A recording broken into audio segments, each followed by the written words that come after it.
आपने गजनी सुना होगा, आपने गौरी सुनी होगी, आपने अलाउद्दीन खिलजी सुनी होगी, आपने औरंगजेब सुना होगा, लेकिन आपने वीर हमीरजी गोहिल के बारे में कभी नहीं सुना होगा।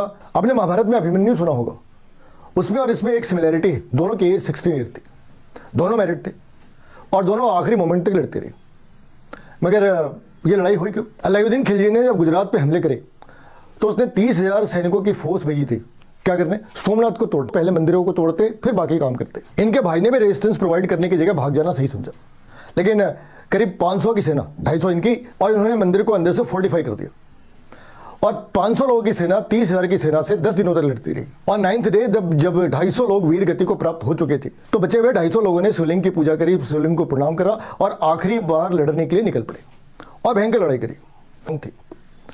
लेकिन सवाल फिर यही है कि अगर वो 10 दिन तक लड़ते रहे तो बाकी राजे रजवाड़ों ने साथ क्यों नहीं दिया? वही पुरानी जो आदत है, और हम दुश्मन को मारेंगे नहीं, दुश्मन को प्यार से जीतेंगे। 1876 में अफगानिस्तान अलग हो जाता है हमारी धरती से, 1926 के अंदर भूटान अलग हो जाते हैं, 1935 में श्रीलंका अलग हो जाते हैं, 1937 में म्यांमार अलग हो जाता है, 1947 में पाकिस्तान और फिर बाद में बांग्लादेश बन जाती है। ये सारी हमारी धरती के ऊपर बने और इसके पीछे एक ही रीजन थी, हम वसुधैव कुटुंबकम गाते रहे और दूसरे हमारी जमीन लेकर जाते रहे। ऐसे ही होता रहा। अभी भी 2 सवाल रह जाते। 500 लोगों ने मिलकर 30,000 की सेना को हैंडल कैसे करा? उन्होंने क्या करा? आसपास ट्रेंचेस क्रिएट कर दिए जिससे एलिफेंट वगैरह की मूवमेंट बंद होगी। गुरिल्ला वार के लिए आपको टेरेन ऐसी चाहिए जहां पहाड़ियां होती है। ये खुले मैदान में ऐसी गुरिल्ला वार हो रही थी और जबरदस्त हुई। लेकिन उस दिन क्या होता, अगर उन 30,000 को पीछे से 3 लाख लोग घेर लेते, चीजें बदल सकती थी, इतिहास बदल सकती थी।